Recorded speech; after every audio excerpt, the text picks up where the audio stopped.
दोस्तों, ओपी दास की तरफ से आप सभी साथियों का माडूसन एकेडमी में स्वागत है। जैसा भी आप लोग अपने थंबनेल पर देख चुके हैं, आज के जो अपने की पॉइंट्स रहने वाले हैं वो हम लोग डिस्कस करेंगे।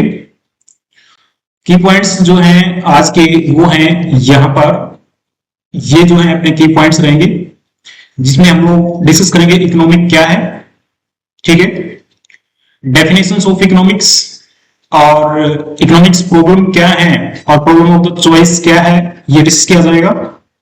इकोनॉमिक एक्टिविटी क्या है और रेगुलर फेज का इकोनॉमिक्स में क्या रोल है, और उसके बाद में कुछ डिफरेंट रहेंगे माइक्रो इकोनॉमिक्स और मैक्रो इकोनॉमिक्स में। उससे पहले हम लोग अच्छे तरीके से डिस्कस करेंगे कि माइक्रो क्या है और मैक्रो क्या है, और उसके बाद हम डिफरेंट डिस्कस करेंगे। एट लास्ट जो है vital components of micro economics and vital components of macro economics, ये डिस्कस किया जाएगा। और ये जो पॉइंट है लास्ट का 9 नंबर पे, टाइप्स ऑफ द इकोनॉमी, इस पॉइंट्स को हम लोग पहले ही पॉइंट में डिस्कस कर लेंगे। इस पॉइंट्स के अंदर इकोनॉमी के अंदर ही टाइप्स ऑफ इकोनॉमिक्स के अंदर डिस्कस किया जाएगा। तो चलते हैं सबसे पहले पॉइंट के ऊपर। पहला पॉइंट क्या है हमारा, इकोनॉमी। इकोनॉमिक वर्ड जो है एक अलग वर्ड है और आगे हम लोग पढ़ेंगे इकोनॉमिक्स, वो अलग वर्ड है, ठीक है। तो यहाँ पर जितने भी ज्यादा देश है ना वो उतनी ही ज्यादा इकोनॉमी है, ठीक है। देश को ही हम लोग इकोनॉमी कहते हैं। तो economic is a system in which the peoples produce, distributes and consumes goods and service to satisfy their needs and wants, ठीक है। तो यहाँ पर किसी भी इकोनॉमिक के अंदर अगर हम लोग टाइप्स की बात करें, इकोनॉमिक्स के अंदर देखो जो भी एक्टिविटी हो रही है सारी सारी होंगी। एक्टिविटी का लिस्ट के अंदर पॉइंट हम लोग लेंगे। तो एग्जांपल भारत है, अमेरिका, जापान, जर्मनी, हमारा जो पड़ोसी देश है वो भी क्या है, इकोनॉमी, ठीक है। भूटान है वो भी इकोनॉमी। जितने भी देश हैं सारे सारे क्या है, इकोनॉमी है, ठीक है। तो बात करेंगे टाइप्स ऑफ इकोनॉमी की।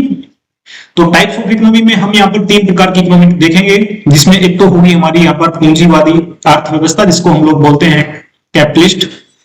एक होती है हमारी केंद्रीय नियोजित अर्थव्यवस्था, जिसको हम लोग बोलते हैं समाजवादी अर्थव्यवस्था। एक होती है दोनों का मिश्रण, यानी कि मिश्रित अर्थव्यवस्था। डेली इकोनॉमिक का अध्ययन करेंगे हम लोग इकोनॉमिक्स के अंदर, ठीक है। तो इकोनॉमिक आपको समझ में आ गया। इनके हम लोग एग्जाम्पल डिस्कस कर लेते हैं इकोनॉमिक के, कि मतलब इकोनॉमिक बाजार अर्थव्यवस्था या पूंजीवादी अर्थव्यवस्था कौन सी होती है, इसकी विशेषताएं क्या होती है, इसमें क्या होगी। देखा जाए तो यहाँ पर जो पर्सन है, क्या, कैसे और किसके लिए उत्पादन किया जाए, उन समस्याओं का समाधान जो है, इन प्रश्नों का समाधान जो है यहाँ पर इकोनॉमिक्स के अंदर करेंगे। अभी हम लोग पढ़ रहे हैं इकोनॉमी के अंदर, इकोनॉमी पढ़ रहे हैं, इकोनॉमी। तो इकोनॉमिक समझ में आएगा, किसी भी देश की अर्थव्यवस्था को हम लोग क्या कहते हैं, इकोनॉमी कहते हैं। उसके अंदर जो लोग कुछ भी काम धंधा करते हैं वो क्या होती है, एक्टिविटी होती है। तो उसको भी डिस्कस करेंगे। यहां पर आ गए सबसे पहले हम लोग पहले प्रकार की जो इकोनॉमिक थी, यानी कि बाजार अर्थव्यवस्था, ठीक है। बाजार अर्थव्यवस्था क्या होती है, बाजार अर्थव्यवस्था या फिर पूंजीवादी अर्थव्यवस्था जो होती है एक मुक्त अर्थव्यवस्था होती है, जिसमें केंद्रीय समस्या, जो केंद्रीय समस्या है हमारी, क्या, किसके लिए, मतलब क्या, कैसे और किसके लिए उत्पादन किया जाए, इसका समाधान किसके द्वारा होता है, डिमांड एंड सप्लाई के द्वारा होता है। यानी कि जो बाजार की जो शक्तियां होती है ना, मांग और पूर्ति, उसके द्वारा इनका समाधान किया जाता है। और इक्विलिब्रियम वहीं पर होता है जहां पर हमारी मांग और पूर्ति जो है आपस में क्या होती है, बराबर होती है, ठीक है। अगर हम लोग माने यहाँ पर ओ एक्सिस के ऊपर, मतलब कोई भी किसी वस्तु की जो है ना गुड्स है यानी क्वांटिटी है, और यहाँ पर क्या होता है, प्राइस होती है। और हमें पता होता है कि जो हमारा स्लोप होता है, ये जो स्लोप होता है वी बोलते हैं इसको, डिमांड कर्व होता है, ठीक है। और ये होता है हमारा पूर्ति वक्र, यानी कि एस होता है। तो किसी भी अर्थव्यवस्था के अंदर, यानी बाजार अर्थव्यवस्था के अंदर जो कीमत का निर्धारण होता है, तो वो वहीं पर होता है जहां पर हमारी मांग और पूर्ति आपस में क्या होती है, बराबर होती है। यानी कि ई पॉइंट्स के ऊपर जहां पर डिमांड एंड सप्लाई बराबर होती है, वहीं पर क्या था, क्वांटिटी और प्राइस का निर्धारण होता है, ठीक है। तो इस प्रकार की जो बाजार अर्थव्यवस्था होती है, पूंजीवादी अर्थव्यवस्था होती है, उसके अंदर जो कीमत का निर्धारण होता है वो कहां पे होता है, मांग और पूर्ति की शक्तियों के द्वारा निर्धारण होता है, ठीक है। डिमांड बढ़ जाती है तो कोई कीमत बढ़ जाती है। इस बात पे हम लोग टॉपिक नहीं डिस्कस करेंगे, ये मांग का नियम की बात आ जाएगी, ठीक है। तो कुल मिलाकर के जो हमारा पर्सन होता है किसी भी अर्थव्यवस्था के अंदर, क्या पैदा करें, कैसे पैदा करें, किसके लिए करें, इनका जो उत्तर दिया जाता है वो बाजार की शक्तियों के द्वारा यानी कि डिमांड एंड पूर्ति के द्वारा कीमत का निर्धारण होता है। ठीक है, अगर हम लोग बात करें इस इकोनॉमी की यानी जो बाजार अर्थव्यवस्था है, पूंजीवादी अर्थव्यवस्था है, इसकी विशेष बातें क्या होती हैं? तो विशेष बातें इसमें होती हैं, सबसे पहले पॉइंट की बात करें तो उत्पादन या फिर वितरण जो होता है उसके ऊपर निजी मालिकाना हक होता है, यानी कि जो प्राइवेट सेक्टर के लोग होते हैं वो ही यहाँ पर मैन बंदे होते हैं, मैन पावरफुल बंदे होते हैं, उनका मालिकाना हक होता है। और उनका जो टारगेट रहता है वो लाभ कमाना, उनका मतलब टारगेट रहता है, प्रमुख उद्देश्य उसका होता है। ठीक है, एम्स होता है उनका। और सरकार का जो है किसी प्रकार का कोई भी हस्तक्षेप नहीं होता, या फिर हम ये भी कह सकते हैं कि सरकार का बहुत ही कम हस्तक्षेप होता है, इंटरफेयर होता है। ठीक है, तो और एक और पॉइंट से बन जाता है, कीमतें जो होती हैं, कीमतें मांग और पूर्ति के द्वारा तय होती है, जैसा भी हमने यहाँ पर डायग्राम के अंदर देखा है। ठीक है, मांग और पूर्ति के स्लोप के द्वारा ही जो है मतलब जो आपस में कट करती हैं, और जहां पर ये कट करती हैं उस बिंदु के ऊपर ही जो कीमत का निर्धारण होता है। तो ये है हमारी बाजार अर्थव्यवस्था, जिसको हम लोग बोल सकते हैं क्या, पूंजीवादी अर्थव्यवस्था। ठीक है, दूसरे पॉइंट की तरफ चलते हैं। दूसरी पॉइंट क्या है यहाँ पर, दूसरा बाजार केंद्रीय नियोजित अर्थव्यवस्था, यानी जो दूसरी प्रकार की जो इकोनॉमी मिलेगी यहाँ पर वो मिलेगी हमारी क्या, केंद्रीय नियोजित अर्थव्यवस्था, या जिसको हम लोग कह सकते हैं समाजवादी अर्थव्यवस्था। जैसा कि नाम से ही प्रतीत होता है, इसके अंदर जो हमारा क्या पैदा करना है, कैसे पैदा करना है, किसके लिए पैदा करना है, इन सभी प्रश्नों का उत्तर जो दिया जाता है वो किसी न किसी सरकार के केंद्रीय प्राधिकरण के द्वारा जो है इसका उत्तर दिया जाता है। यानी कि इसके ऊपर ज्यादा से ज्यादा जो ना गवर्नमेंट का ही मतलब इसके अंदर हाथ होता है। ठीक है, गवर्नमेंट ज्यादा पावरफुल होती है। तो इस प्रकार की जो इकोनॉमी होती है केंद्रीय, विशेष बातें क्या होती हैं, उसकी विशेष बातें होती हैं जैसे कि यहाँ पर जो हमारे संसाधन होते हैं, रिसोर्सेस होते हैं, या फिर टेक्नोलॉजी होती है, उसके ऊपर जो है सरकार का आधिपत्य होता है। ठीक है, या फिर ये कह सकते हैं कि सरकार का स्वामित्व, संसाधन के ऊपर सरकार का स्वामित्व होता है। यानी जो मतलब जो भी संसाधन अपने पास में है उसके ऊपर क्या होता है, गवर्नमेंट का क्या होता है, स्वामित्व होता है। ठीक है, सरकार उत्पादन और वितरण की योजना बनाती है, यानी गवर्नमेंट का ये होगा तो गवर्नमेंट ही क्या करेगी, प्रोडक्शन करना है, क्या करना है, कैसे डिस्ट्रीब्यूशन करना है, सारा किसका रोल रहेगा, गवर्नमेंट का ही रहेगा। इसके अंदर जो है लाभ कमाना जो है टारगेट नहीं होता, बल्कि क्या होता है, सामाजिक जो कल्याण है वो ज्यादा से ज्यादा हो, इस प्रकार की बातों का इसके अंदर विशेष ध्यान दिया जाता है। यानी ये जो इकोनॉमी है हमारी केंद्रीय नियोजित अर्थव्यवस्था या फिर समाजवादी अर्थव्यवस्था।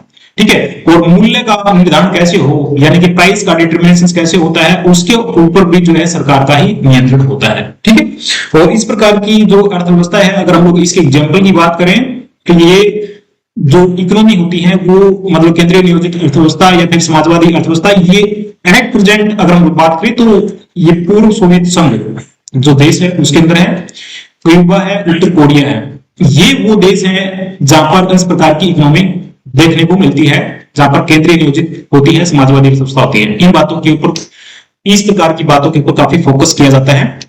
ठीक है, तो आपको दूसरी प्रकार की जो इकोनॉमी है वो केंद्रीय अर्थव्यवस्था या फिर समाजवादी अर्थव्यवस्था, ये आपको समझ में आ गया। चलिए नेक्स्ट चलते हैं, तीसरी प्रकार की जो इकोनॉमी होगी वो किस प्रकार की होगी, तो वो है हमारे यहाँ पर इन दोनों का मिश्रण, जिसके अंदर हमारी पूंजीवादी है जो हमने डिस्कस किया है वो भी इंक्लूड होती है, और जो समाजवादी है वो भी इंक्लूड होती है, यानी कि दोनों का मिक्सअप होती है, मिश्रण होती है। ठीक है, तो विशेष बात जो है इसकी आपके डेफिनेशन से ही समझ जाते हैं कि मिश्रित जो है अर्थव्यवस्था कैसी होती है। तो जो दो पहले हमने डिस्कस की है ना, उन्हीं का जो है ये मिला जुला रूप होती है। अगर हम विशेष बातें इसकी करें तो निजी और सरकारी दोनों क्षेत्र इसके अंदर मौजूद होते हैं, यानी गवर्नमेंट भी काम करती है और प्राइवेट भी काम करती है। जैसे कि अगर हम लोग एट प्रेजेंट भारत की बात करें तो भारत एक ऐसा देश है जिसके अंदर प्राइवेटाइजेशन भी है और गवर्नमेंट का भी जो काफी हाथ है। ठीक है, सरकार और बाजार जो है दोनों मिलकर कार्य करते हैं इस प्रकार की इकोनॉमी के अंदर। लाभ कमाना और सामाजिक कल्याण दोनों ही इसके उद्देश्य होते हैं। ठीक है, सरकार कुछ क्षेत्रों पर नियंत्रण करती है, जैसे कि रेल है, रक्षा है, मतलब कुछ और भी परमाणु बम वगैरह जो है उसके ऊपर क्या है, गवर्नमेंट का ही हाथ होता है। तो इस प्रकार की इकोनॉमी जो है हमारी भारत तो है ही है, फ्रांस भी है, ब्रिटेन भी है।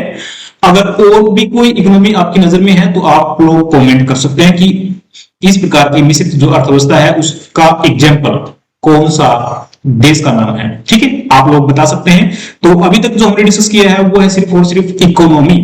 ठीक है, इकोनॉमिक के अंदर जो डिस्कस किया है, इकोनॉमिक क्या है, टाइप्स ऑफ इकोनॉमिक है, और इकोनॉमिक की जो टाइप्स हैं उसकी विशेषताएं भी है, यानी कि टाइप्स में ही सब कुछ कवर हो जाता है, ठीक है, उसकी विशेष बातें या फिर उसके एग्जांपल जो सारे सारे आ जाते हैं। अभी हम लोग बात करते हैं अर्थव्यवस्था यानी कि इकोनॉमिक्स की बात करते हैं। अभी तो जो बात की है वो सिर्फ और सिर्फ किसकी की है, इकोनॉमी की है। अभी करते हैं इकोनॉमिक्स की। तो इकोनॉमिक्स क्या है, इकोनॉमिक्स क्या है, इकोनॉमिक्स डेफिनेशंस की तरफ आते हैं। सबसे पहले डेफिनेशन देखिए क्या बोलता है। अर्थशास्त्र एक सामाजिक विज्ञान है जो यह अध्ययन करता है कि व्यक्ति, व्यवसाय, सरकार और समाज, ठीक है, व्यक्ति इंडिविजुअल की बात कर रहा है या फिर प्रोफेशनल जो व्यवसाय है वो भी, ये सरकार या फिर समाज, अपने सीमित संसाधनों का उपयोग करके अपनी असीमित आवश्यकताओं को, इच्छाओं की पूर्ति कैसे करते हैं, कैसे करते हैं भैया। गवर्नमेंट की बात कर रहे हैं या फिर मतलब बिजनेसमैन की बात कर रहे हैं या फिर मतलब जो सरकार है या फिर समाज है, वो अपने सीमित साधनों का प्रयोग करके किस प्रकार से अपनी असीमित इच्छाओं की पूर्ति करते हैं, इस बात का अध्ययन जो हम लोग करते हैं वो करते हैं इकोनॉमिक्स के अंदर।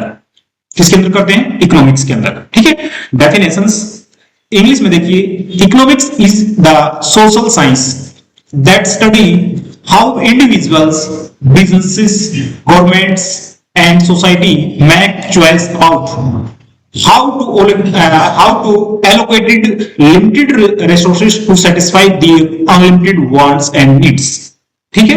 मतलब किस प्रकार से एक व्यक्ति या फिर सरकार या फिर मतलब कोई भी व्यवसाय करने वाला व्यक्ति है या फिर समाज है, किस प्रकार से अपने सीमित संसाधनों का प्रयोग करके असीमित आवश्यकताओं को या फिर इच्छाओं को संतुष्ट करता है, इस बात का अध्ययन हम लोग करते हैं किसके अंदर, इकोनॉमिक्स के अंदर, ठीक है। तो इकोनॉमिक्स की जो सबसे पहले डेफिनेशन दी है वो दी है हमारे अर्थशास्त्री, जिसको बोलते हैं लोग फादर ऑफ इकोनॉमिक्स, यानी कि एडम स्मिथ। एडम स्मिथ की पुस्तक का जो नाम है द वेल्थ ऑफ नेशंस, कब लिखी गई है, 1736 में लिखी गई है। और क्या बोला गया है इसके अंदर, इसमें बोला गया है कि economics is an inquiry into the nature and cause of wealth of nations। अर्थशास्त्र क्या है, राष्ट्रों की संपत्ति की प्रकृति और कारणों की क्या है, खोज है, ठीक है जी। चलिए बहुत बढ़िया, आगे होगी डेफिनेशंस। डेफिनेशंस के बाद में चलते हैं थोड़ा सा और आगे, आपको काफी इंटरेस्टेड होने लगने वाला है ये विषय। अब बात करते हैं यहाँ पर इकोनॉमिक्स, थोड़ा सा यहाँ पर खोल के बताते हैं इकोनॉमिक्स क्या काम करता है, ठीक है। इकोनॉमिक्स क्या काम करता है, economics is the subject matter that focus on the rational management of scarce resources in a manner such that individuals maximise their economics gain at the micro level and the society maximise its welfare at the macro level. तो यहाँ पर देखिए दो word और नए आ गए हैं economics के अंदर। सबसे पहले तो बात क्या है कि इकोनॉमिक्स जो है वो एक ऐसा सब्जेक्ट है जो किसकी तरफ फोकस करता है, वो रैशनल मैनेजमेंट की तरफ फोकस करता है। रैशनल बोले तो विवेकपूर्ण तरीके से हमने अपनी चीजों को, अपने संसाधनों को किस प्रकार से प्रयोग करना है ताकि हम लोग कम से कम संसाधन लगा करके ज्यादा से ज्यादा उपयोगिता प्राप्त कर सके, ठीक है। ये बात तो लागू होती है। एक बात इसके अंदर और जोड़ दी जो अभी अलग है, वो बोलता है कि at the micro level as well as macro level, यानी कि माइक्रो और मैक्रो की बात जोड़ दी यहाँ पर। तो माइक्रो क्या है और मैक्रो क्या है ये भी हम लोग डिस्कस करने वाले हैं, ठीक है। माइक्रो भी विषय है और मैक्रो भी विषय है, दो विषय हैं।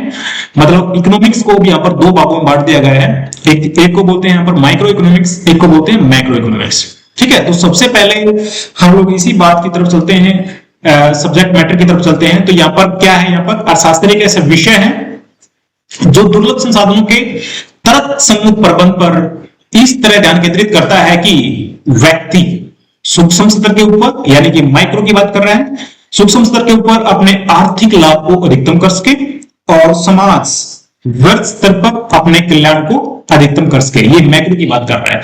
तो समाज की बात करता है तो ये मैक्रो की बात कर रहा है, व्यक्ति की बात कर रहा है तो ये माइक्रो की बात कर रहा है, ठीक है। यहां पर भी वही बात है कि हम लोग कम से कम संसाधन लगा करके ज्यादा से ज्यादा उपयोगिता कैसे प्राप्त कर सकते हैं, ठीक है। माइक्रो लेवल के ऊपर भी और मैक्रो लेवल के ऊपर भी। अभी माइक्रो और मैक्रो क्या फंड आ गया, इसको देख लेते हैं कि क्या है ये माइक्रो। सबसे पहले हम लोग डिस्कस कर लेते हैं पहले जो ये जो प्रॉब्लम है, यहाँ पर प्रॉब्लम की बात कर रहे हैं। प्रॉब्लम का मतलब यहाँ पर है कि जो स्कैरसिटी है, ठीक है। स्कैरसिटी है ना, एक दुर्बलता है। दुर्बलता मतलब क्या है कि हमारे पास में जो संसाधन है बहुत ही कम है, ठीक है। दुर्लभता या फिर स्कैर्सिटी क्या का मतलब यहाँ पर क्या है, डिमांड ग्रेटर देन सप्लाई है, ठीक है। यहाँ पर मांग ज्यादा होती है और उस मांग को पूरे करने के लिए अपने पास में जो संसाधन है वो बहुत ही कम मात्रा में है, ठीक है। तो उसको बोलते हैं यहाँ पर स्कैर्सिटी या फिर दुर्लभता, ठीक है। तो यहाँ पर इसका हम लोग बात करेंगे। तो यहाँ पर क्या है कि economics problem is the problem of choice. अब यहाँ पर एक समस्या आ जाती है, वो है कि प्रॉब्लम ऑफ चॉइस। अब ये समस्या क्यों आती है, क्यों, क्योंकि हमारे पास में जो संसाधन होते हैं, जो रिसोर्सेस होते हैं, वो बहुत ही कम मात्रा में होते हैं। अब कम मात्रा में है तो इसका मतलब क्या है कि हमें सोचना पड़ता है, समझना पड़ता है कि हम लोग हमारे पास में जो संसाधन है उसका प्रयोग किस प्रकार से करें, ठीक है। यानी कि चयन से संबंधित समस्या खड़ी हो जाती है। क्यों हो जाती है ये समस्या, क्यों, क्योंकि हमारे पास में जो संसाधन है, जो रिसोर्सेस हैं, वो क्या है, बहुत ही कम मात्रा में होते हैं, यानी कि बहुत ही दुर्लभ होते हैं, ठीक है। स्कैर्सिटी या फिर स्कैर जो है ना, काफी दुर्लभ होते हैं, यानी यही बोला है, दुर्लभ है। और दुर्लभ ही नहीं होते, यहाँ पर रिसोर्सेस संसाधन दुर्लभ ही नहीं होते, साथ में क्या होता है, उसका हम लोग अल्टरनेट तरीके से, कई तरीके से प्रयोग कर सकते हैं। फॉर एग्जाम्पल के लिए अगर हम लोग दूध की बात करें तो दूध को हम लोग बच्चे को भी पिला सकते हैं, दूध से हम लोग चाय भी बना सकते हैं, ठीक है, दूध से हम लोग खीर भी बना सकते हैं, एज यू विश, मतलब अल्टरनेट तरीके से उस दूध को हम लोग कई तरीके से प्रयोग कर सकते हैं। इसलिए हमें चयन की समस्या का सामना करना पड़ता है कि किस प्रकार से हम अपना जो दुर्लभ संसाधन है, जिसकी मात्रा बहुत ही कम है, उसको हम लोग किस प्रकार से प्रयोग करें ताकि हम लोग अधिकतम संतुष्टि प्राप्त कर सकें, ठीक है। तो यहाँ पर बेसिकली दो प्रकार की समस्या होती है, इस कारण से हमें यहाँ पर चयन की समस्या का सामना भी करना पड़ता है। तो देखिए नेक्स्ट में क्या करते हैं यहाँ पर बात, अब थोड़ी सी बात कर लेते हैं कि ये इकोनॉमिक एक्टिविटी क्या होती है। अब इकोनॉमिक एक्टिविटी, ठीक है, आर्थिक गतिविधियों की बात कर रहे हैं। किसकी बात कर रहे हैं, आर्थिक गतिविधियों की बात भी कर लेते हैं। तो आर्थिक गतिविधियां क्या होती हैं, तो आर्थिक गतिविधियां यानी कि economic activity are those activities which are related to the use of scarce resources। तो किससे संबंधित है ये समस्या, यानी जो इकोनॉमिक एक्टिविटी है वो किससे संबंधित है, किससे रिलेटेड है, ये आर्थिक गतिविधियों से संबंधित है, जो कि दुर्लभ संसाधनों से संबंधित है, ठीक है। ये आर्थिक गतिविधियां जो है किससे संबंधित है भैया, दुर्लभ संसाधनों से, जो हमारे पास में स्केयर हैं, काफी दुर्लभ हैं, बहुत ही कम मात्रा में मिलते हैं, उनसे संबंधित ये जो है हमारी एक्टिविटी होती है, ठीक है। तो यहाँ पर क्या बोलते हैं, आर्थिक गतिविधियां वे गतिविधियां होती हैं जो दुर्लभ संसाधनों के उपयोग से संबंधित होती हैं, यानी जो हम लोग प्रोडक्शन करते हैं, कोई भी किसी वस्तु का उत्पादन करते हैं, तो वो उसको क्या बोलते हैं, इकोनॉमिक एक्टिविटी। या फिर हम लोग कोई भी चीज को कंज्यूम करते हैं, कंज्यूम का मतलब कहते हैं खाते पीते हैं, तो वो क्या है, इकोनॉमिक एक्टिविटी है, ठीक है। अपने पास में थोड़ा बहुत पैसा है, उसको हम लोग क्या करते हैं, इन्वेस्टमेंट करते हैं, तो वो भी क्या है, इकोनॉमिक एक्टिविटी है। या फिर हम लोग क्या कर देते हैं, आपस में एक्सचेंज को क्या बोलते हैं, एक्सचेंज को क्या बोलते हैं, विनिमय बोलते हैं। यानी कि विनिमय का मतलब क्या कि एक्सचेंज, एक्सचेंज यानी कि एक दूसरे से लेना देना, वो होता है विनिमय, ठीक है, एक्सचेंज। जैसे कि मैंने आपसे कुछ चीज ले ली, मैंने आपको कुछ दे दिया, ठीक है, तो उसको बोलते हैं एक्सचेंज। तो ये जो सारी एक्टिविटी होती है ना किसी भी अर्थव्यवस्था के अंदर, ये बेसिकली जो है चार एक्टिविटी होती ही होती हैं। क्या क्या, consumption, production, investment and exchange, ये सारी क्या होगी, इकोनॉमिक एक्टिविटी, ठीक है। चलो बहुत बढ़िया, आपको समझ में आ रहा है तो कमेंट कर सकते हैं, लाइक कर सकते हैं, सब्सक्राइब कर सकते हैं और शेयर भी कर सकते हैं, कुछ नहीं लगता है इसमें, कोई पैसा नहीं लगता, आराम से कर सकते हैं। चलते हैं नेक्स्ट पॉइंट की तरफ। तो इकोनॉमिक एक्टिविटी के बाद में हम लोग देख लेते हैं यहाँ पर माइक्रो और मैक्रो के बारे में बात कर लेते हैं थोड़ी सी, क्योंकि हमने पहले बात की थी कि इकोनॉमिक्स को दो भागों में बांट दिया गया है। तो ये दो भागों में बांटने वाले जो अर्थशास्त्री हैं उनका नाम जो है वो है रैगनर फ्रिस। रैगनर फ्रिस एक ऐसे अर्थशास्त्री हैं जो जिसने सबसे पहले इकोनॉमिक्स को दो भागों में बांटा। एक का नाम रख दिया माइक्रो इकोनॉमिक्स और एक का रख दिया मैक्रो इकोनॉमिक्स। आप दो नाम रखें तो इसके दो काम भी होंगे जरूर। तो दो काम क्या है, एक तो करती है ये छोटे स्तर के ऊपर अध्ययन करती है, ठीक है, बिहेवियर ऑफ द इंडिविजुअल्स, यानी कि इंडिविजुअल्स कंज्यूमर की बात करता है या फिर फर्म की बात करता है। दूसरा जो मैक्रो है वो मैक्रो करता है बड़े स्तर की बात। तो यहाँ पर एक छोटे स्तर पर बात करता है, एक बड़े स्तर पर बात करता है। तो दो प्रकार की यहाँ पर इकोनॉमिक्स बना दी है, दोनों का हम लोग अध्ययन करेंगे। इसको अलग करने वाला जो है, इसको समझाने वाला जो है, सबसे पहले उसका नाम क्या है, रैगनर फ्रिस, जो कि कहां के हैं, नॉर्वे के हैं भैया, नॉर्वेजियन है। और 1933 ईस्वी में इन्होंने सबसे पहले क्या किया, माइक्रो इकोनॉमिक्स को दो भागों में बांटा। एक का नाम क्या रख दिया, माइक्रो इकोनॉमिक्स, और एक का नाम रख दिया मैक्रो इकोनॉमिक्स। दोनों को हम लोग पढ़ने वाले हैं यहाँ पर ठीक है। अब माइक्रो को किसने अलग किया है, मैक्रो को अलग किसने किया है, ये आप लोग देख चुके हैं, ठीक है। इसके बारे में और भी थोड़ा डिस्कस करते हैं, डिफरेंट की बात कर रहे हैं, डिफरेंट, ठीक है। डिफरेंट देखते हैं डिफरेंट क्या है। तो सबसे पहले छोटा छोटा पॉइंट लिया है मैंने ताकि आपको अच्छी तरीके से समझ में आ जाए। हम लोग बात करते हैं सबसे पहले यहां पर अर्थ की दृष्टि से कि माइक्रो का अर्थ क्या होता है, मैक्रो का अर्थ क्या होता है, ठीक है। तो माइक्रो स्तर के ऊपर अगर हम लोग बात करें तो माइक्रो स्तर के ऊपर हम लोग जो अध्ययन करते हैं किसका करते हैं, व्यक्तिगत इकाइयों का, ठीक है। व्यक्तिगत इकाई का मतलब यहां पर इंडिविजुअल्स की बात कर रहे हैं, तो इंडिविजुअल्स की बात कर रहे हैं। देखिए यहां पर माइक्रो इकोनॉमिक्स की बात करते हैं, माइक्रो, तो यहां पर आई जो है ना वो किसकी बात करेगा भैया, इंडिविजुअल्स की बात करेगा, इंडिविजुअल्स की बात करेगा, ठीक है। और जो यहां पर जो मैक्रो की बात करेंगे हम लोग, मैक्रो की, तो वो किसकी बात करेगा, एग्रीगेट की बात करेगा, ठीक है, एग्रीगेट।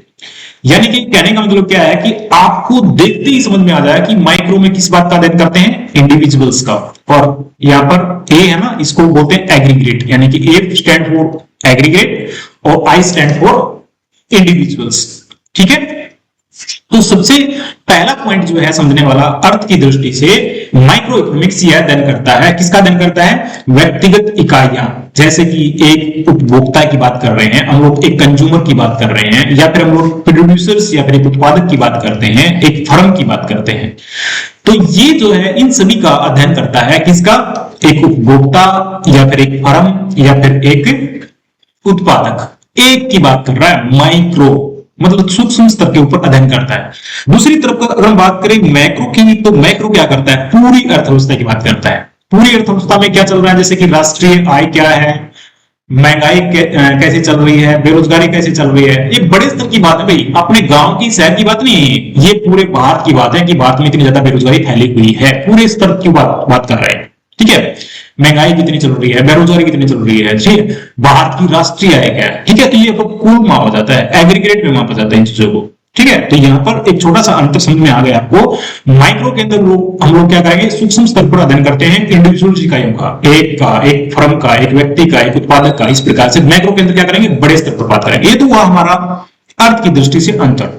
अब केंद्र बिंदु क्या होता है, केंद्र बिंदु इसके अंदर क्या होता है, माइक्रो के अंदर जैसे कि मांग की बात की थी मैंने, मांग और पूर्ति जो है, अब थोड़ा सा इसको थोड़ा मैं रिमूव कर देता हूं यहां पर, मांग और पूर्ति, यानी कि यहां पर जो मुद्दे होते हैं ना, मांग, आपूर्ति और मूल्य निर्धारण, इसके क्या होते हैं, केंद्र बिंदु होते हैं, किसके भैया, माइक्रो इकोनॉमिक्स के अंदर। तो माइक्रो इकोनॉमिक्स के अंदर बात करेंगे तो यहां पर क्या होगा, हमारा डिमांड की भी बात की जाएगी, ठीक है, या फिर पूर्ति की भी बात की जाएगी, और साथ में जो है प्राइस की बात की जाएगी, यानी कि कीमत निर्धारण। इंग्लिश के बच्चे कह सकते हैं ये क्या लिखा हुआ है, तो मांग को बोलते हैं भाई डिमांड, और आपूर्ति को बोलते हैं सप्लाई, और मूल्य निर्धारण का मतलब यहां पर प्राइस डिटरमिनेशंस और प्रोडक्शंस। इन चीजों का यहां पर क्या होता है, डिटरमिनेशंस होता है, ठीक है, किसके द्वारा, डिमांड एंड सप्लाई के द्वारा। और यहां पर जो केंद्र बिंदु रहते हैं वो क्या रहते हैं, आर्थिक विकास रहता है, ठीक है, इकोनॉमिक डेवलपमेंट रहता है, मुद्रा नीति रहता है, राजकोषीय नीति रहता है, और राष्ट्रीय आय रहता है। ये बड़े स्तर की बातें हैं, तो ये बड़े लेवल के ऊपर अध्ययन की जाती है, यानी कि मैक्रो लेवल के ऊपर, माइक्रो के अंदर छोटे और मैक्रो के अंदर बड़े स्तर पर। उदाहरण देखते हैं, छोटा सा उदाहरण। अगर मैं आपको ये कहता हूं कि किसी एक व्यक्ति की एक वस्तु की कीमत क्यों बढ़ रही है, कोई भी वस्तु है उसकी कीमत क्यों बढ़ रही है, कीमत की बात कर रहे हैं हम लोग, तो कहां पे जाएगा ये जाएगा भैया माइक्रो इकोनॉमिक्स के अंदर जाएगा ये पॉइंट, ठीक है। अगर मैं कहूं कि भाई पूरे देश के अंदर महंगाई बढ़ रही है, पूरे देश के अंदर, तो किस में जाएगा, ये मैक्रो के अंदर जाएगा। तो सिंपल सा एग्जांपल है, माइक्रो के अंदर हम लोग सूक्ष्म स्तर पर अध्ययन करते हैं, और मैक्रो के अंदर बड़े स्तर पर पूरे देश की बात करते हैं, ठीक है। लक्ष्य क्या होता है, माइक्रो इकोनॉमिक्स का लक्ष्य क्या होता है, और मैक्रो का क्या लक्ष्य रहता है। तो यहां पर दोनों ही दृष्टि से देखिए, यहां पर सीमित संसाधनों का कुशल प्रयोग करना होता है। माइक्रो के अंदर जो है हमारे पास में क्या होता है, छोटे स्तर पर हम लोग जो बात कर रहे हैं, यहाँ पर संसाधन जो होते हैं काफी दुर्लभ होते हैं, काफी स्केयर होते हैं, इसलिए हर इकोनॉमिस्ट यही सोचता है, हर इकोनॉमिस्ट की बात छोड़ो आप लोग, एक कोई भी व्यक्ति जो है, इंडिविजुअल्स यानी कोई भी व्यक्ति जो है यही सोचता है कि मैं कम से कम संसाधन लगा करके ज्यादा से ज्यादा उपयोगिता प्राप्त करूं। अब इस चीज के लिए वो मार्केट में जाता है, तो मार्केट में एक प्रोडक्ट लेने के लिए भी कम से कम 3-4 दुकान के ऊपर विजिट कर लेता है। इसलिए क्योंकि वो कम से कम पैसा देकर के ज्यादा से ज्यादा सामान लेना चाहता है, ज्यादा ज्यादा यूटिलिटी प्राप्त करना चाहता है। तो ये नेचर जो है एक व्यक्ति की नहीं है, सभी की है, एक देश की नहीं है, सभी देशों की यही है, ठीक है। तो यहाँ पर सीमित संसाधनों का उचित प्रयोग करना चाहते हैं हम लोग, ठीक है। ये होता है माइक्रो लेवल के ऊपर अध्ययन, यानी ये लक्ष्य रहता है, माइक्रो स्तर पर भी यही रहता है। और जो अगर हम लोग वृहद स्तर की बात करें यानी कि माइक्रो स्तर की बात करें, तो यहाँ पर क्या टारगेट रहता है, किसी भी देश का आर्थिक स्थिरता लाना, यानी कि इकोनॉमिक में जो उतार चढ़ाव चल रहे होते हैं उसके अंदर स्थिरता लाना इसका टारगेट रहता है, ठीक है जी। या फिर डेवलपमेंट जो हो रहा है, विकास जो हो रहा है, उसको एकदम से डिटरमाइन करना यानी कि निश्चित करना, सुनिश्चित करना विकास को, ये उसका मैक्रो का क्या हो सकता है, लक्ष्य हो सकता है, टारगेट हो सकता है, ठीक है। तो माइक्रो के ऊपर हम लोग जो बात करते हैं छोटी छोटी बातें करते हैं, और मैक्रो के ऊपर बड़े स्तर पे बातें करते हैं। सिंपल बात जो है समझ में आ रही है आपको? यस या नो कमेंट कर सकते हैं। तो मुख्य जो सिद्धांत हैं यहाँ पर, सिद्धांतों की दृष्टि से देखिए यहाँ पर सिद्धांत कौन से होते हैं यहाँ पर माइक्रो के अंदर। अब इंडिविजुअल्स की बात कर रहे हैं तो इंडिविजुअल में कौन है, उपभोक्ता यानी कंज्यूमर है। तो कंज्यूमर से संबंधित जो व्यवहार है वो सिद्धांत यहाँ पर रहते हैं, उपभोक्ता व्यवहार का सिद्धांत रहता है, ठीक है। उपभोक्ता किस प्रकार से मार्केट में डील करता है उसका सिद्धांत यहाँ पर हम लोग पढ़ेंगे, कंज्यूमर से रिलेटेड। या फिर जो उत्पादन का सिद्धांत है यानी प्रोडक्शन का सिद्धांत है, उसका हम लोग यहाँ पर देखते हैं कि किस प्रकार से वो उत्पादन करता है, ठीक है। कोई भी प्रोड्यूसर किस प्रकार से उत्पादन करता है, इस बात का अध्ययन करते हैं किसके अंदर, माइक्रो के अंदर, ठीक है। या फिर बाजार संतुलन, बाजार में किस प्रकार से संतुलन स्थापित होता है मांग और पूर्ति के द्वारा, इन बातों का अध्ययन किसमें करते हैं, माइक्रो इकोनॉमिक्स के अंदर करते हैं, ठीक है। तो माइक्रो में छोटा और मैक्रो में बड़ा, ठीक है, यह बात समझ में आ रही है। और यहाँ पर जो मैक्रो की बात करते हैं तो मैक्रो में जो सिद्धांत होते हैं क्या होते हैं, कुल मांग का सिद्धांत और कुल आपूर्ति का सिद्धांत, कुल की बात करेगा यहाँ पर टोटल। तो पॉइंट आपको आई थिंक समझ में आ रहा है तो ठीक है, आप लोग एक बार रिपीट भी कर सकते हैं, क्योंकि ये देखो स्टार्टिंग में आप लोग पढ़ते हैं तो थोड़ा अजीब सा लग सकता है कि ये नॉर्मल बातें हैं, आपको समझ में आ रही हैं, मजा नहीं आ रहा, बोरिंग लग रहा होगा, लेकिन काफी इंटरेस्टेड बातें हैं। आज ये थ्योरेटिकल है, कल हम लोग इसको प्रैक्टिकल मतलब ग्राफिकल तरीके से भी इसको डिस्कस करेंगे, ठीक है। आगे कुछ लेसन आएंगे, ये सिर्फ बेसिक जो इकोनॉमिक्स डिस्कस कर रहे हैं। तो चलते हैं नेक्स्ट पॉइंट की तरफ। नेक्स्ट पॉइंट में देखिए क्या है, नेक्स्ट पॉइंट पर चलते हैं तो देखिए यहां पर आता है vital components of micro economics. क्या आता है, vital components of micro economics. तो माइक्रो इकोनॉमिक्स के जो वाइटल कंपोनेंट्स रहते हैं वो क्या क्या रहते हैं, जैसा कि हमने लास्ट पॉइंट में डिस्कस किया था, theory of the consumer behaviour की बात करेंगे किसके अंदर, माइक्रो के अंदर, ठीक है, यानी कि उपभोक्ता व्यवहार का सिद्धांत बात करेंगे।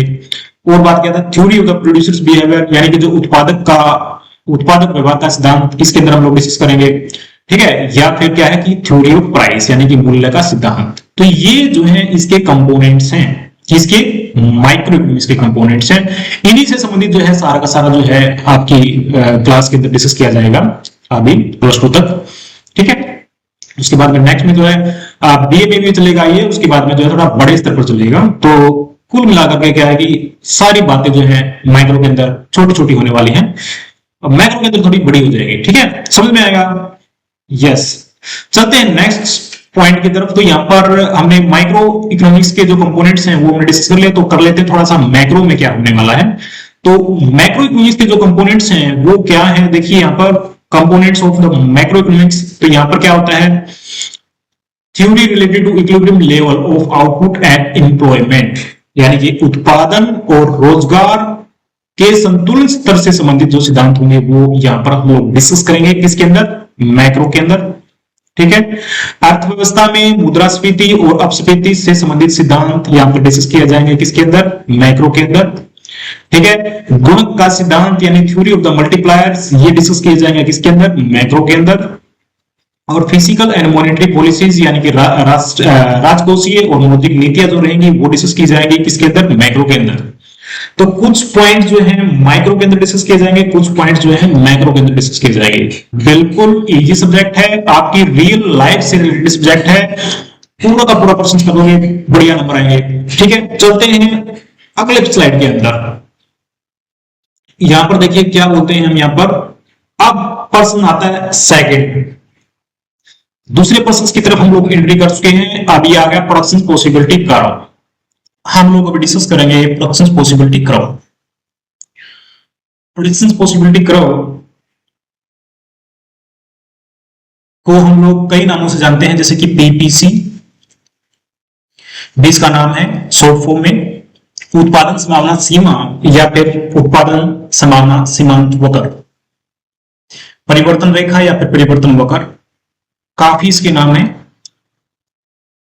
क्या होता है ये, जैसा भी इसके नाम के अंदर लिखा हुआ है, प्रोडक्शन यानी कि उत्पादन, पॉसिबिलिटी यानी कि संभावना, और कर्व जो होता है वो एक वक्र बनेगा। ठीक है, तो ये वक्र जो है, ये जो कर्व है क्या शो करेगा, तो देखिए PPC show the different combinations of the two goods, यानी कि दो वस्तुओं के ये संभावित परिणामों को दिखाएगा जो कि किसी भी इकोनॉमी के द्वारा पैदा किए जा सकते हैं जब रिसोर्सेस और तकनीकी जो है दी हुई होती है।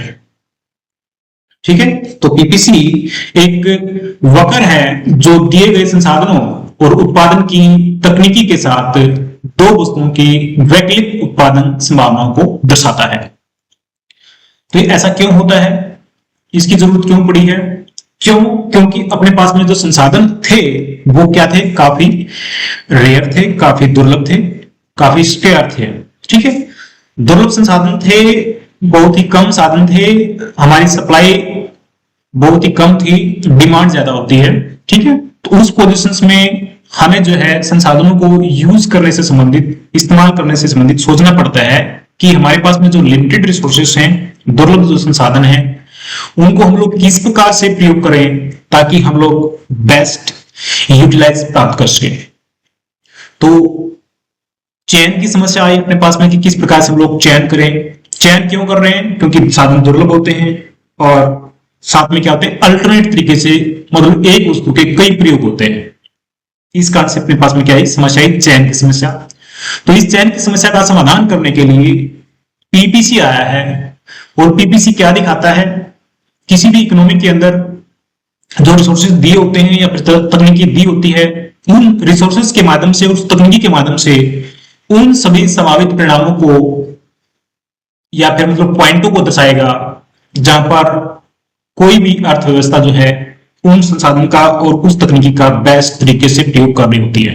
ठीक है, तो PPC show the different combinations of the two goods that an economy can be produce with a fixed resources and technology at fully and efficiently utilized, यानी वो जो संसाधन होंगे या फिर जो तकनीकी होगी उनका वह बहुत ही अच्छी तरीके से क्या कर रहा होगा, प्रयोग कर रहा होगा। तो उन सभी संभावित परिणामों को दर्शाता है ये वक्र, ये कर्व, यानी कि पीपीसी। ठीक है, पीपीसी को ड्राइव करने से पहले हम लोग एक टेबल का यूज करेंगे। ठीक है, और टेबल को शो करने से पहले हम लोग इसकी एजम्पशंस जो हैं एक बार उनको भी डिस्कस कर लेते हैं कि एजम्पशंस इसकी क्या होती हैं। तो यहां पर हम लोग डिस्कस करते हैं इसकी एजम्पशंस। जैसा भी डेफिनेशंस के अंदर दिया हुआ है दो वस्तुओं की, तो यहां पर क्या होती है, पहली एजम्पशंस, हम यहां पर दो वस्तुओं का उत्पादन करेंगे। ठीक है, दो वस्तुओं का उत्पादन किया जाएगा यहां पर। और रिसोर्सेज जो है हमने पहले भी पढ़ा था, काफी क्या होते हैं, लिमिटेड होते हैं, फिक्स्ड होते हैं। ठीक है, संसाधन क्या होते हैं, सीमित हैं और निश्चित हैं। इनके अंदर हम लोग कोई भी उतार चढ़ाव नहीं करेंगे।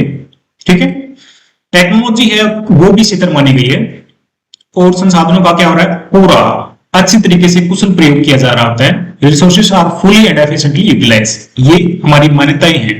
ठीक है, और resources can be transfer from one use to another, यानी एक रिसोर्सेज को हम लोग एक दूसरे स्थान पर जो है ना प्रयोग कर सकते हैं। ये क्या है, इसकी एजम्पशंस हैं, ये इसकी मान्यताएं हैं। ठीक है, इन्हीं मान्यता को मद्देनजर रखते हुए हम लोग पीपीसी को बनाते हैं। तो पीपीसी को बनाने के लिए अपने पास में एक है टेबल। देखिए ये टेबल ली हुई है, इस टेबल्स के अंदर उन सभी संभावित परिणामों को दर्शाया गया है जो कि पैदा किए जा सकते हैं। जैसे कि अगर हम लोग बात करें कॉम्बिनेशंस ए की, तो ए के ऊपर गुड्स एक्स और गुड्स वाई, सॉरी यहां पर हम लोग y ले लेते हैं, ये y गुड्स है और ये x गुड है।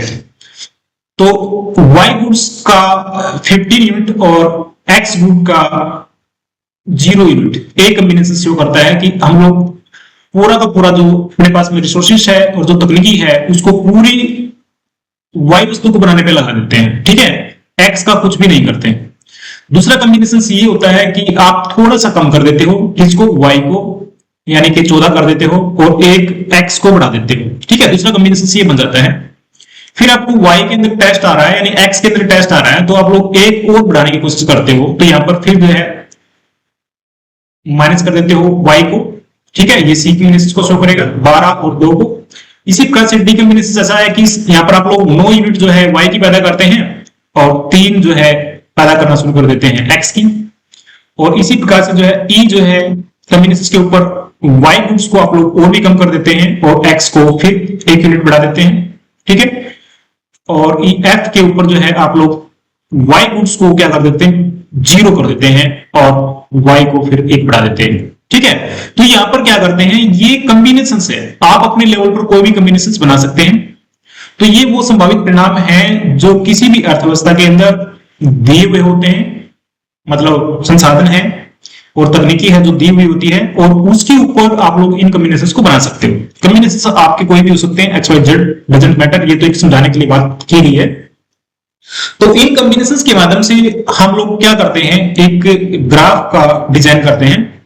देखिए हम लोग लेते हैं यहां पर वाई एक्सिस और ये ले लेते हैं ओ एक्सिस।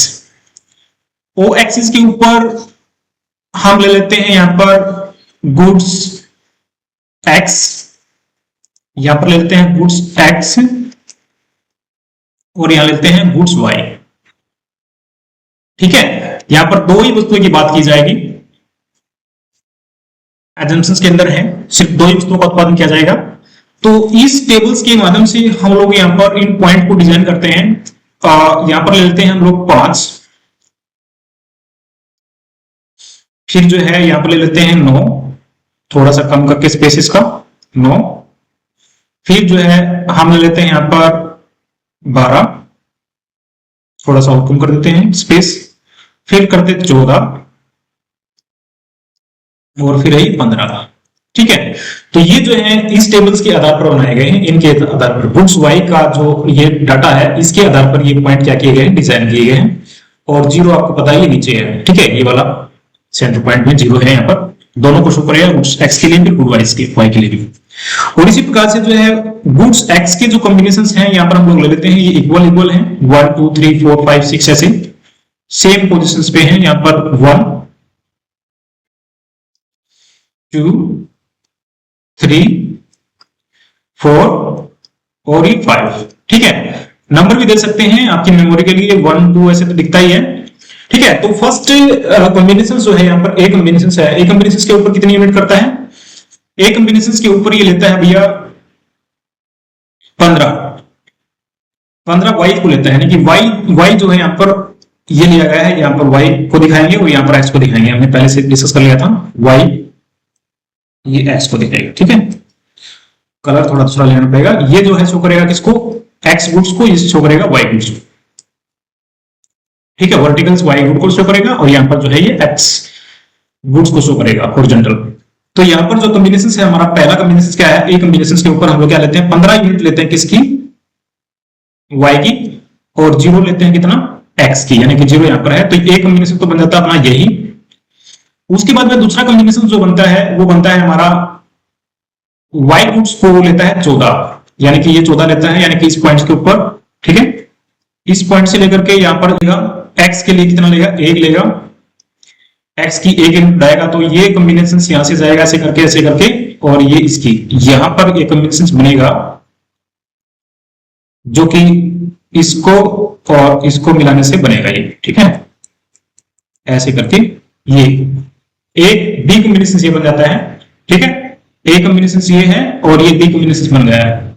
और एक जो सी कॉम्बिनेशन है, सी कॉम्बिनेशन के ऊपर क्या करता है, 12 यूनिट लेता है गुड्स वाई की, 12, और 2 लेता है गुड्स एक्स की, यानी कि 12 यहां पर है ये वाला और 2 यहां पर बढ़ेगा, ठीक है। यानी कि इसको मिलाने से जो एक कॉम्बिनेशन बनेगा वो बनेगा यहां पर, ये बन गया सी कॉम्बिनेशन, ठीक है। एक डी कॉम्बिनेशन है, डी कॉम्बिनेशन के ऊपर क्या करता है, ये डी कॉम्बिनेशन के ऊपर लेता है 9 लेता है वाई की, यानी कि यहां पर ये 9 है, 9 गुड्स लेता है वाई की और एक्स की लेता है 3, तो यहाँ पर हम लोग लेंगे 3 के साइड में यहाँ पर जो बनेगा 3, यहाँ पर ये वाला 3 हो गया, ठीक है। और इन कॉम्बिनेशन का जो पॉइंट बनेगा वो ये बनेगा, ठीक है, ये बनेगा डी पॉइंट। इसी प्रकार से जो है ई पॉइंट्स के ऊपर क्या है, वाई गुड्स की लेता है 5 यूनिट, यानी कि यहाँ पर ये 5 लेता है, और एक्स की लेता है 4। तो हम लोग 4 तक जाएंगे, यहां पर 4 तक जाएंगे, यानी कि ये वाला पॉइंट, ये वाला पॉइंट यहां पर मिलेगा ये, ठीक है, दोनों कट करेंगे।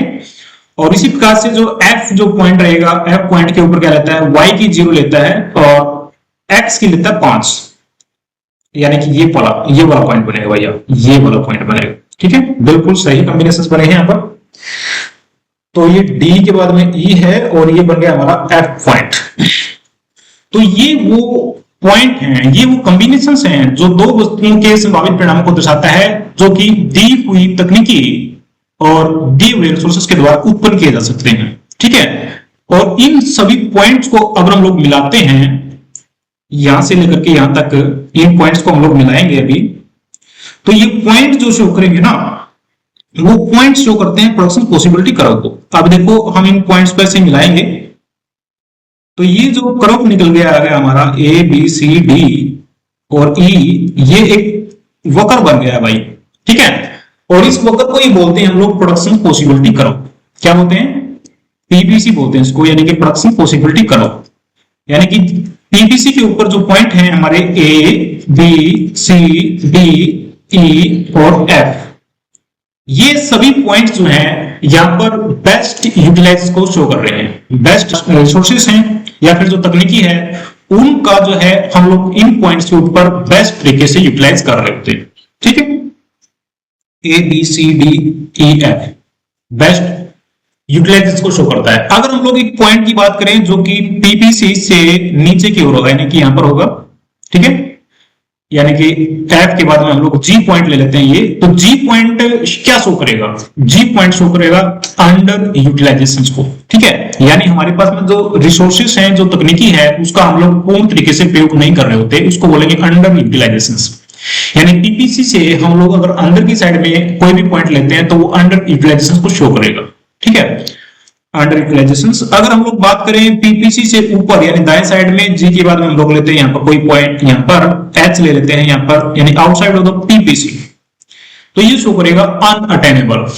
अनअटेनेबल यानी कि ये संभावित जो है ना, मतलब हम लोग इस पॉइंट्स के ऊपर नहीं जा सकते, ठीक है, इम्पॉसिबल है। क्यों इम्पॉसिबल है, क्योंकि अपने पास में इतने ज्यादा न तो रिसोर्सेस हैं, नहीं तकनीकी है, तो इस पॉइंट्स के ऊपर जाना मुश्किल है भाई, ठीक है।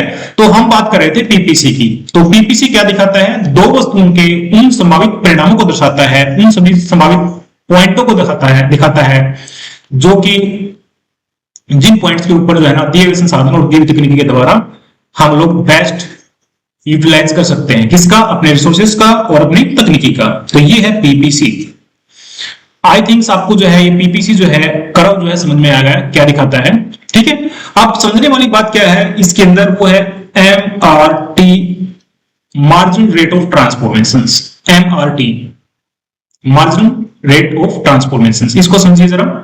मार्जिनल रेट ऑफ ट्रांसफॉर्मेशंस क्या होता है, जैसे जैसे हम लोग किसी वस्तु की अतिरिक्त इकाई का प्रयोग करते जाते हैं, यानी कि गुड्स एक्स की अतिरिक्त इकाई को प्राप्त करते जाते हैं, तो वाई की जो त्याग करने की जो रेशियो है वो बढ़ती जाती है, ठीक है, क्या होती है, बढ़ती जाती है। जैसे कि यहाँ पर एमआरटीएस की बात करें तो हम लोग क्या करते हैं, पहली यूनिट के लिए हम लोग जो त्याग करते हैं वो सिर्फ और सिर्फ कितना करते हैं, यहाँ पर 1 का त्याग करते हैं, ठीक है। आप देखिए यहाँ पर इसको मैं रिमूव करता हूं तो पूरा का पूरा रिमूव नहीं होगा, चलो हो जाता है यहां से लेकर के यहां तक, हाँ शाबाश, ये हो गया रिमूव यहां से लेकर के यहां तक का, चलो बहुत बढ़िया।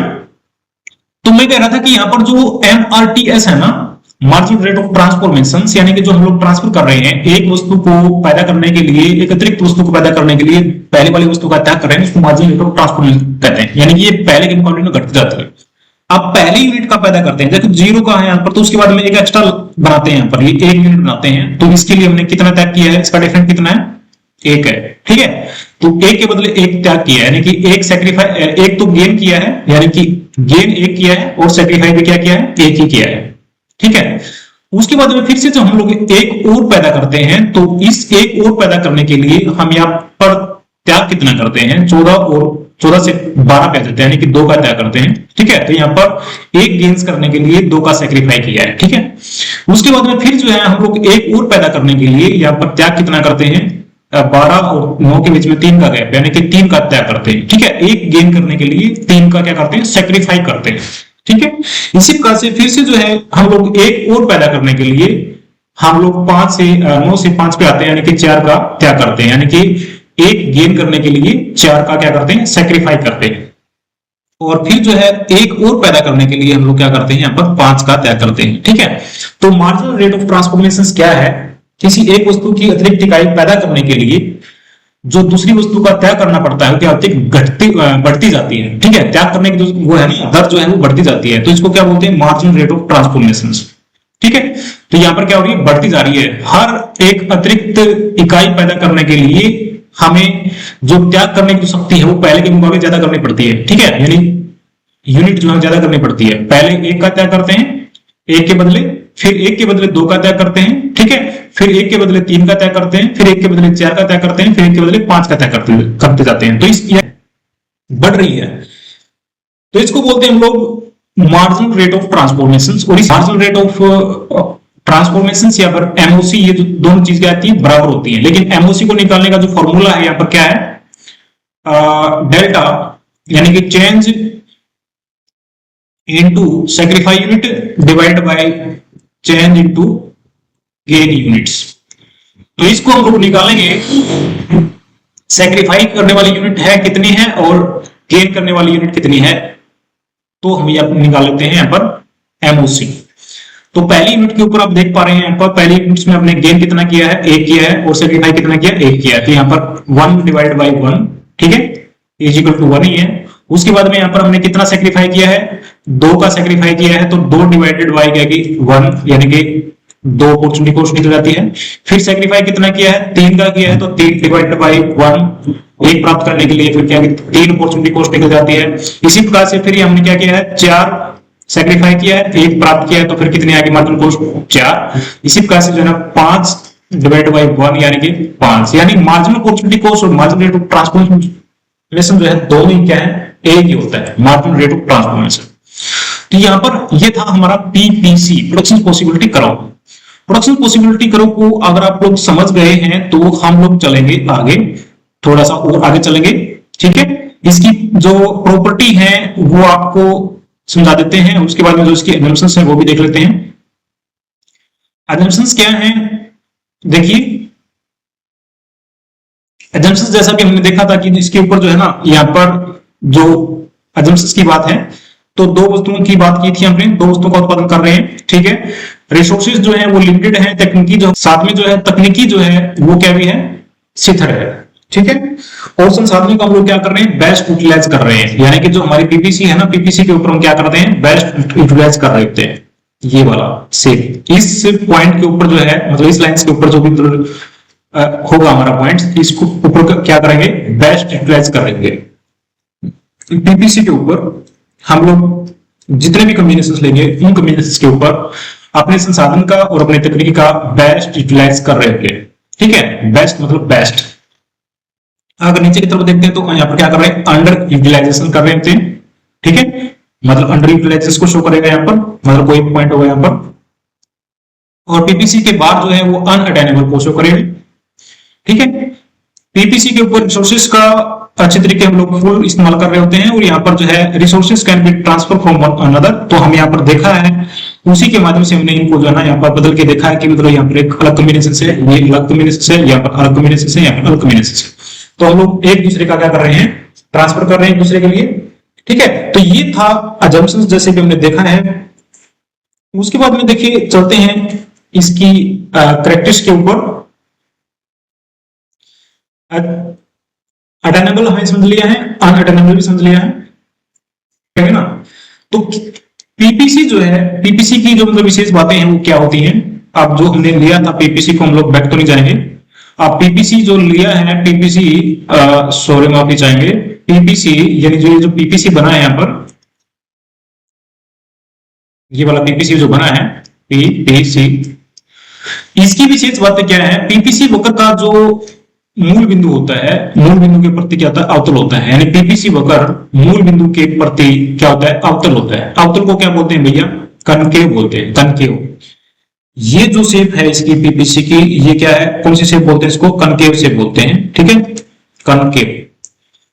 और दूसरा पॉइंट इसके अंदर क्या होता है, ये डाउनवर्ड होता है, ठीक है, अपवर्ड नहीं होता, डाउनवर्ड होता है। एक और चीज होती है यहाँ पर इस प्रकार की, अगर आप देखोगे तो आगे कंफ्यूज हो जाओगे, ये होता है कन्वेक्स, ठीक है, इसको बोलते हैं कनकेव, कनकेव, और ये होता है कन्वेक्स, ये होता है कन्वेक्स। आराम से लिखेंगे तो समझ में आ जाएगा, मेरी राइटिंग थोड़ी ज्यादा फास्ट है, कन्वेक्स, ठीक है। तो ये कन्वेक्स नहीं है, पीपीसी क्या होता है, कनकेव होता है, यानी कि ये डाउनवर्ड है, लेफ्ट टू राइट डाउनवर्ड होता है। और इसकी बात क्या करते हैं, वक्र पर, यानी कि इस वक्र के ऊपर, पीपीसी वक्र के ऊपर बिंदु जितने भी होंगे उस पर क्या होता है, पूर्ण दक्षता को दिखाएगा, ठीक है, यानी कि फुल एफिशिएंसी को दिखाएगा, हमने ये बात कर ली है। और जो नीचे के जो पॉइंट होंगे यहाँ पर, inside the curve show the under utilisation, यानी कि पीपीसी के जो अंदर जो पॉइंट होंगे वो क्या दिखाएगा, अंडर यूटिलाइजेशन को शो करेगा।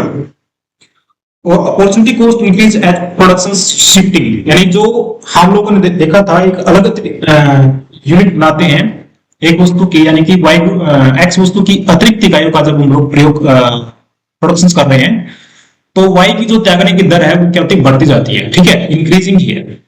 पहले एक के बदले एक का उत्पादन करते हैं, फिर जो है दो के बदले जो है एक का उत्पादन करते हैं, ठीक है, फिर तीन के बदले एक का उत्पादन करते हैं, फिर चार के बदले जो है एक का उत्पादन करते हैं, फिर पांच के बदले एक का उत्पादन करते हैं। तो यहाँ पर जो है ना, एक के बदले एक, उसके बाद में एक के बदले दो, एक के बदले तीन, एक के बदले चार, एक के बदले पांच, यानी जो त्याग करने की जो दर है ना, वो क्या होती है, बढ़ रही है। Marginal rate of the transformation जो है वो बढ़ रही होती है, यहाँ पर इंक्रीजिंग हो रही है, ठीक है। तो ये क्या होती है, इसकी पीपीसी की प्रोडक्शन पॉसिबिलिटी कर्व की क्या होती है, हमारी यहाँ पर कैरेक्टरिस्टिक होती है, विशेष बातें होती हैं, जो कि हमें अभी डिस्कस की है। उसके बाद में हम लोग डिस्कस करते हैं नेक्स्ट पॉइंट,